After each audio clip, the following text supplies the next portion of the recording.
Hello friends, welcome to our channel. और आज हम बात करने वाले हैं Deepak fertilizer and petrochemical corporation limited के बारे में, यानी कि दीपक फर्टिलाइजर जिसकी लेटेस्ट क्लोजिंग हुई है 676.50 पे। 32 पॉइंट्स ऊपर इसकी क्लोजिंग हुई है। पिछले कुछ दिनों से अपर सर्किट भी लगा रहा था, तो इसके बारे में क्या ये तेजी आगे भी कंटिन्यू रहने वाली है? इसके पहले भी हमने हमारे चैनल पे केमिकल फर्टिलाइजर के बारे में बहुत बार इंटीमेशन दी है कि ये स्टॉक्स जो है वो बहुत अच्छे तरीके से भागने वाले हैं। अब जब मार्केट यहाँ पे बहुत भारी गिरावट दिखा रहा था, तो उस सिचुएशन में भी फर्टिलाइजर स्टॉक जो है वो यहाँ पे बहुत बड़ी अपसाइड दिखा रहे हैं। क्या ये तेजी आगे भी कंटिन्यू रहने वाली है? तो इसके लिए हम यहाँ पे कंपनी के फाइनेंशियल फंडामेंटल और उसके बारे में भी जानने वाले हैं, और चार्ट एनालिसिस में देखेंगे हमारा सपोर्ट कहाँ है और हमारे आने वाले टारगेट क्या है। तो लॉन्ग टर्म इन्वेस्टर जो है उन्होंने यहाँ पे क्या करना चाहिए, जो फ्रेश इन्वेस्टर है उन्होंने कहाँ पे बाइंग करनी चाहिए, सारी चीजें इस वीडियो में हम डिस्कस करेंगे। तो शुरू करते हैं वीडियो। स्मॉल कैप कंपनी है, मार्केट कैपिटल है 8,158 करोड़ का, पी रेशियो 20.38 है, सेक्टर पी से थोड़ा कम जो कि है 25.52 का।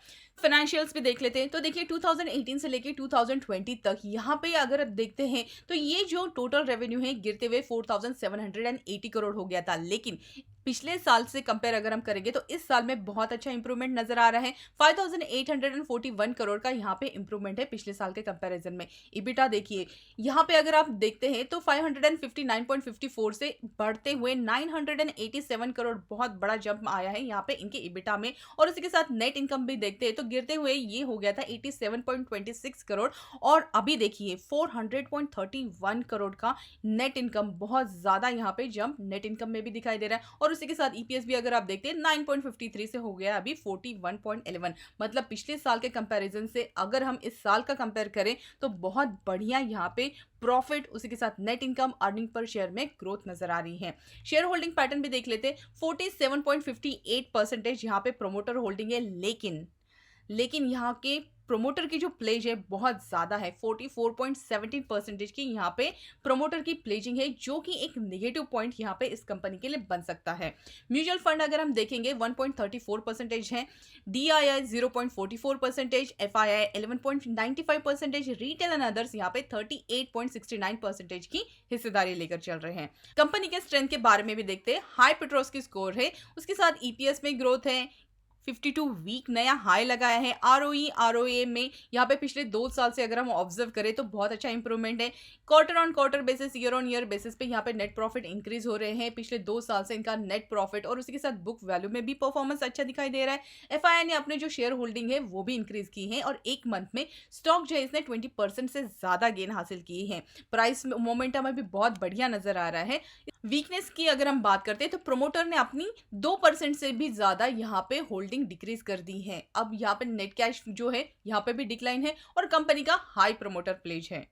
रिटर्न रेशियोज में देखिए, आरओई 14.81% हो गया है, आरओसी 15.02, आरओए 5.60%। पिछले साल के कंपैरिजन में यहाँ पे बहुत अच्छा हमें इंप्रूवमेंट नजर आ रहा है। सीएजीआर भी अगर देखते हैं पिछले 3 साल का 56.24 हो गया है, जबकि पिछले साल ये था -24.62%। अब हम कंपनी के बारे में भी जान लेते हैं। तो देखिए, ये जो कंपनी है ये लार्जेस्ट मैन्युफैक्चरर है केमिकल में इंडिया की अगर हम बात करते हैं तो, और ये जो कंपनी है ये यहाँ पे प्रोड्यूस करती है टेक्निकल अमोनियम नाइट्रेट, जो कि माइनिंग केमिकल्स है, डिफरेंट इंडस्ट्री में यूज होता है, और उसी के साथ ये इंडस्ट्रियल केमिकल्स और क्रॉप न्यूट्रिशन भी बनाती है। कंपनी के जो प्रोडक्ट्स हैं वो यूज होते हैं एक्सप्लोजिव में, माइनिंग्स में, और इसी के साथ इंफ्रास्ट्रक्चर और हेल्थ केयर में भी यहाँ पे इन सब प्रोडक्ट्स का यूज होता है।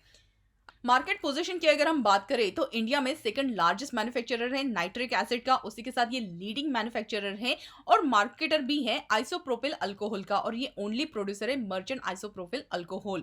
उसी के साथ ये ओनली मैन्युफैक्चरर है एनपी फर्टिलाइजर और टैन सॉलिड्स का इंडिया में।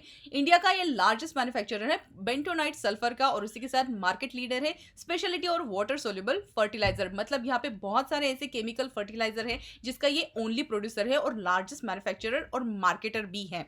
अब यहाँ पे अगर हम रेवेन्यू की बात करें तो 30% ऑफ रेवेन्यू इनका इंडस्ट्रियल केमिकल से आता है। इसी के साथ अगर हम बात करते हैं तो 25% रेवेन्यू इनका टैन यानी कि टेक्निकल अमोनियम नाइट्रेट से भी आता है। और नेक्स्ट जो इनका थर्ड है वो आता है 41% क्रॉप न्यूट्रिशन बिजनेस से। मार्केट शेयर की अगर हम बात करेंगे तो 71 मार्केट शेयर इनका CNA सेगमेंट में है और 30% मार्केट शेयर इनका DNA यानी कि डायल्यूटिक नाइट्रिक एसिड्स में आता है। क्लाइंट्स की अगर हम बात करें तो इनके माइनिंग केमिकल के जो क्लाइंट है वो उसमें आते हैं ACC और अंबुजा सीमेंट। इंडस्ट्रियल केमिकल्स में आरती इंडस्ट्रीज और सिप्ला अतुल जैसे यहाँ पे क्लाइंट्स हैं। अब यहाँ पे इनकी जो इंस्टॉल कैपेसिटीज है उसके बारे में बात करते हैं तो देखिए इंडस्ट्रियल केमिकल में 13,52,000 MTPA की कैपेसिटी है। क्रॉप न्यूट्रिशन बिजनेस में 9,57,000 MTPA और टेक्निकल अमोनियम नाइट्रेट में इनकी 4,84,900 MTPA की कैपेसिटी है। अब हम बात करते हैं यहाँ पे दीपक फर्टिलाइजर के वीकली चार्ट की, क्योंकि यहाँ पे इसका वीकली स्ट्रक्चर क्लियरली आपको समझ में आ जाएगा कि कौन सा चार्ट पैटर्न यहाँ पे बना हुआ है और क्या हमें ब्रेकआउट मिला है भी या नहीं। तो देखिए जैसे कि आप देख रहे हैं यहाँ पे वीकली पे जो हमारा रेजिस्टेंस था वो था ये जो ट्रेंड लाइन मैंने यहाँ पे ड्रॉ की है जिसके लेवल थे 490 के आसपास। तो देखिए इसने 491 का यहाँ पे 2018 में एक हाई बनाया था और उसके बाद इसमें भारी गिरावट हमें दिखाई दी थी।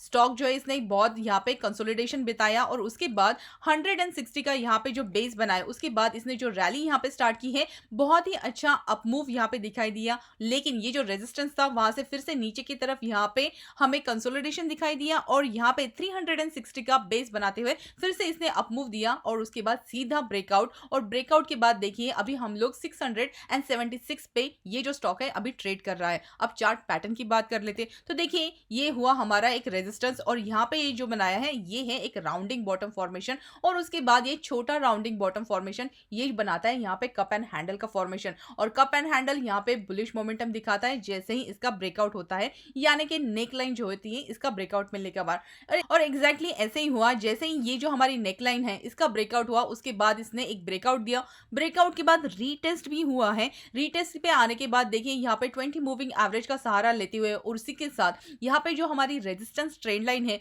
वो काम कर रही है अभी सपोर्ट का। तो एग्जैक्टली उसके आसपास आते से ही इसने फिर से जो अपना अप ट्रेंड है कायम रखा है और यहाँ पे 676 पे ट्रेड कर रहा है। अब आगे क्या, तो देखिए जिन लोगों ने यहाँ पे लॉन्ग टर्म के हिसाब से निवेश किया है उन लोगों ने तो यहाँ पे बने रहना चाहिए। कंपनी के फंडामेंटल्स हमने देखे, सिर्फ इसमें एक निगेटिव बात मुझे नजर आई है जो है इसका प्रमोटर का प्ले जो कि बहुत ज्यादा है। लेकिन यहाँ पे अगर आप कंपनी का कैपिटल एक्सपेंडिचर देखते हैं तो यहाँ पे कैपिटल एक्सपेंडिचर भी कंपनी का बहुत ज्यादा है जिस हिसाब से कंपनी यहाँ पे एक्सपांड कर रही है।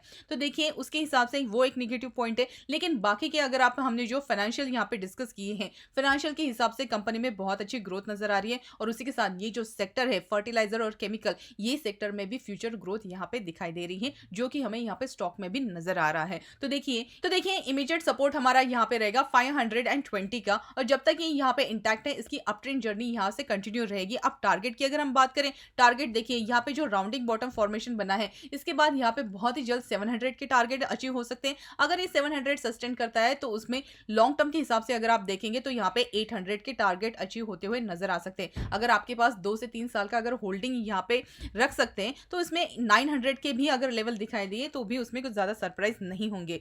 अगर हम यहाँ पे इंडिकेटर्स की भी बात करें तो देखिए जो स्टॉक हमारा है 20 मूविंग एवरेज और उसी के साथ 200 मूविंग एवरेज के ऊपर यहाँ पे ट्रेड कर रहा है। वीकली चार्ट पे अगर आप देखें तो 20 मूविंग एवरेज ने यहाँ पे 200 मूविंग एवरेज का क्रॉसओवर कर दिया जो कि बहुत पॉजिटिव है। इसी के साथ जो इंडिकेटर है यानी कि हमारा MACD बुलिश क्रॉसओवर यहाँ पे हो गया है और RSI जो है इसने 60 क्रॉस कर दिया है। तो सारे इंडिकेटर यहाँ पे पॉजिटिव नजर आ रहे हैं। तो यहाँ पे आपको होल्ड की राय रहेगी। हमारा जो इमीडिएट सपोर्ट यहाँ पे रहेगा वो रहेगा 527 के आसपास। अगर ये स्टॉक आपको 600 के आसपास मिलता है तो एक बहुत अच्छी अपॉर्चुनिटी बनती है नए इन्वेस्टर के लिए यहाँ पे इन्वेस्ट करने के लिए। तो आई होप यहाँ पे जितनी इन्फॉर्मेशन हमने शेयर की है, जो भी यहाँ पे फाइनेंशियल्स और उसके फंडामेंटल्स हमने शेयर किए, आपके लिए बहुत नॉलेजेबल और इन्फॉर्मेटिव रहे होंगे एज ए इन्वेस्टर यहाँ पे क्या करना चाहिए ये डिसाइड करने के लिए। ऐसी बात है तो हमें कमेंट सेक्शन में जरूर बताइए और जुड़े रहिए हमारे चैनल के साथ। मिलते हैं अगले वीडियो में। Thank you so much.